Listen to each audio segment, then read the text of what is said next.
Mission 2024 से पहले झारखंड की तमाम राजनीतिक पार्टियां अभी से ही चुनावी तैयारियों में जुट गए हैं। इतना ही नहीं, झारखंड मुक्ति मोर्चा ने भी बैठक की और कहीं ना कहीं झारखंड विधानसभा, कह सकते हैं कि लोकसभा चुनाव को लेकर अपनी रणनीति तैयार कर रही है और तमाम सीटें जो है 14 की 14 सीटों पर दावेदारी भी पेश कर रही है। झारखंड में महागठबंधन का नेतृत्व कर रहे झारखंड मुक्ति मोर्चा के अधिकारियों ने, नेताओं ने आज बैठक की, जिसमें कई तरह की चीजें छनकर सामने आई। महागठबंधन में शामिल झारखंड मुक्ति मोर्चा के साथ कांग्रेस और आरजेडी भी है। आरजेडी के वरिष्ठ नेता हमारे साथ राजेश यादव जी हैं। इनसे इन तमाम मुद्दों पर बात करेंगे। राजेश जी, सबसे पहले आपका कोलांचल संवाद में बहुत बहुत स्वागत है। धन्यवाद। राजेश जी, बात करेंगे आज महागठबंधन में शामिल झारखंड मुक्ति मोर्चा ने अपने नेताओं के साथ बातचीत की। तमाम सीटों पर 14 की 14 सीटों पर जिस तरह से दावेदारी की गई, क्या लगता है कि इस बार चुनावी सीजन कैसा होगा? नहीं, महागठबंधन तो 14 सीट पर लड़ेगा चुनाव। वो लोग महागठबंधन की बात नहीं, अपनी पार्टी की बात नहीं कर रहे हैं। आज जो निर्णय हुआ है वो महागठबंधन के बारे में कहा गया कि हम 14 सीट लड़ेंगे, 14 सीट महागठबंधन लड़ेगा। तो अच्छा, इसमें देखा गया है कि महागठबंधन में झारखंड मुक्ति मोर्चा, कांग्रेस और आरजेडी तीनों हैं। फिलहाल जिस तरह से जेएमएम नेतृत्व कर रहा है, कांग्रेस कहीं ना कहीं अपने आप को कमजोर महसूस कर रहा है। यही वजह है कि उसकी सक्रियता थोड़ा कम देखने जा रही है। विभिन्न कार्यक्रमों में भी कुछ इसी तरह का नज़ारा देखने को मिलता है। ऐसा क्यों? देखिए, कांग्रेस को ऐसा समझना नहीं चाहिए। जेएमएम, कांग्रेस, आरजेडी और लेफ्ट भी है। और महागठबंधन में झारखंड में यदि 14 सीट पर हमको लड़ना है और जीतना है तो तालमेल करके ही लड़ना होगा। एक दूसरे को समझना होगा, एक दूसरे के मतदाताओं को समझना होगा। लेफ्ट से लेकर के तमाम जो हमारा गठबंधन में है उनको समझना होगा, तभी जा कर के हम कुछ कर सकते हैं। बिल्कुल, यानी महागठबंधन को समझना होगा तमाम चीज़ों को। लेकिन आरजेडी जो है, ये भी अपने आप को छला हुआ महसूस करता रहा है, क्योंकि जो इनकी भूमिका, जो भागीदारी होनी चाहिए, वो गठबंधन में नहीं मिला। इस बार लगता है कि जिस तरह से 6 सीटों पर जेएमएम ने दावेदारी किया है, अब 6 सीटों पर इन्होंने किया है, बाकी के जो 7 होंगे, बाकी के यानी बाकी के जो सीट हैं, उस पर क्या आरजेडी को जगह मिलेगी बढ़िया से? देखिए, जेएमएम हम कुछ पहले जाना चाहते हैं। जेएमएम का हाँ, जब हमारा साथ समझौता हुआ राष्ट्रीय जनता दल के साथ, तो गिरिडीह भी जीते, दुमका भी जीते, जमशेदपुर भी जीते और इस तरह का 4, 5, 6 एक बार जीता था जेएमएम। राष्ट्रीय जनता दल के तालमेल था और राष्ट्रीय जनता दल के तालमेल हट गया तो आप आगे जीरो में सब हार गए। एको सीट नहीं था बीच में। तो 14 में जो गुरुजी का आया, सीट जो आया, इनमें आया, तो आप कहाँ थे? कांग्रेस जो गठबंधन में अकेले चुनाव कहाँ लड़ेगा? धनबाद भी जीते तो राजद के सहयोग से जीते।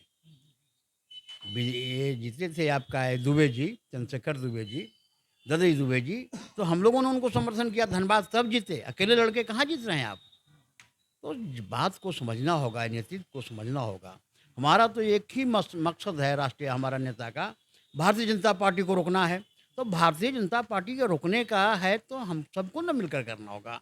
जहाँ मेरा जिसका आधार है, तो एक आधार आप बोलिएगा कि मेरा सब जगह आधार है, तो मेरा भी तो वोट है। दुमका में, गिरिडीह में, धनबाद में आप बोलिएगा मेरा आधार है, तो क्या राजद का वहाँ वोट नहीं है क्या?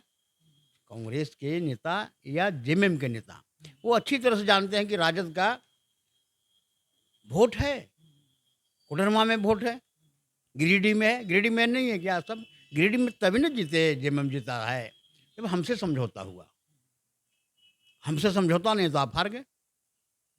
आज जिस तरह से जेएमएम ने कहा है कि 6 सीटें हमारी होंगी, तो ऐसे में 5 तो कांग्रेस को भी मिलेगा और बाकी के जो 3 बच रहे हैं, उसमें लगता है आरजेडी को फिर से, अभी फिलहाल जिस तरह से एक मंत्री मात्र हैं।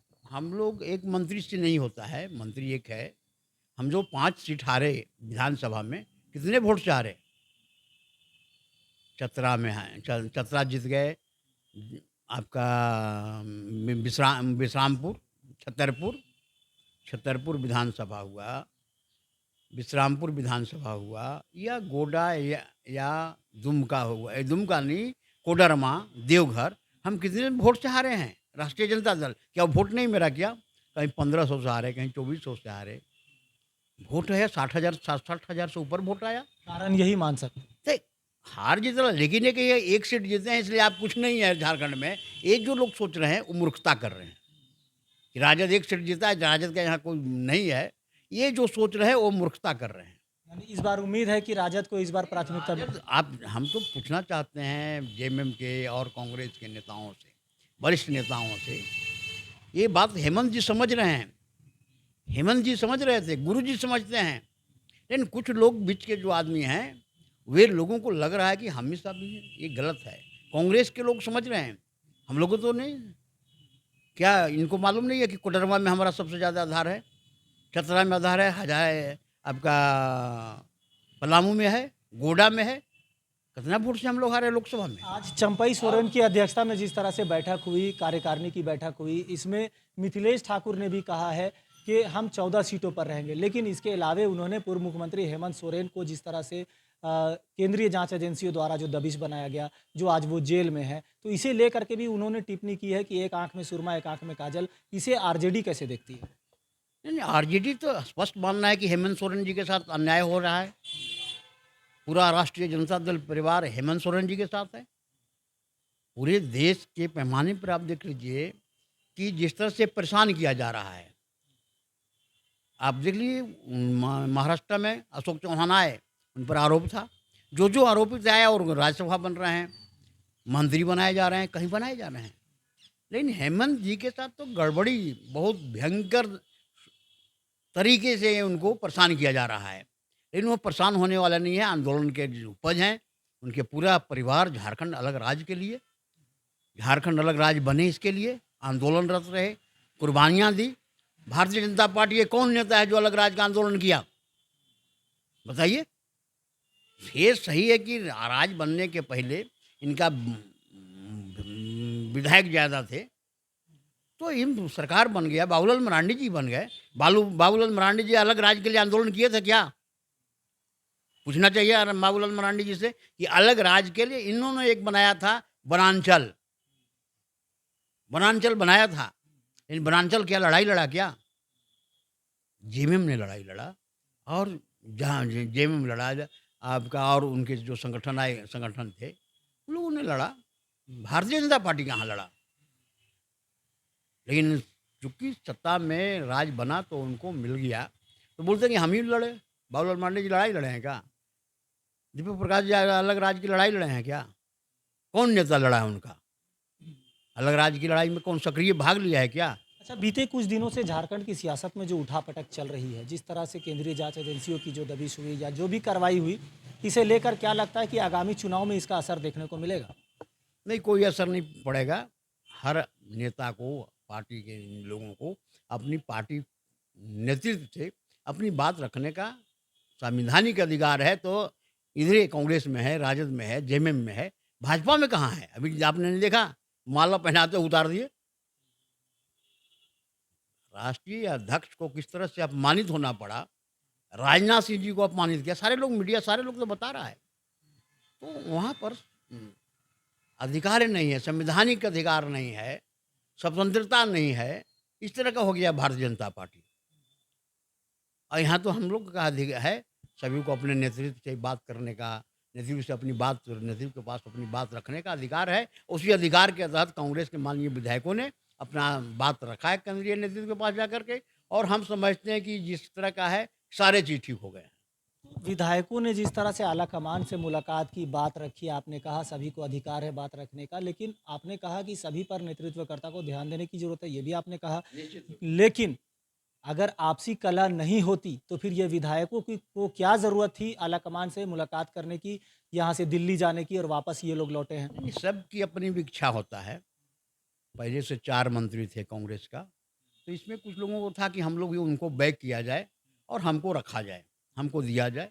तो ये मांग रखना कोई गलत बात नहीं है। लेकिन चूंकि ज़्यादा समय नहीं है, 6-8 महीना 10 महीना का समय, और चुनाव घोषणा होने वाला लोकसभा का, तो राष्ट्रीय नेतृत्व को लगा होगा कि अभी जो 4 मंत्री हैं वे लोग को हटाना उचित नहीं होगा, और माननीय विधायक को और जो क्षेत्र में काम करने का मौका देगा कांग्रेस पार्टी। तो ये तो आला कमान को लगा होगा। क्या ये बात इन लोगों को समझ नहीं आई?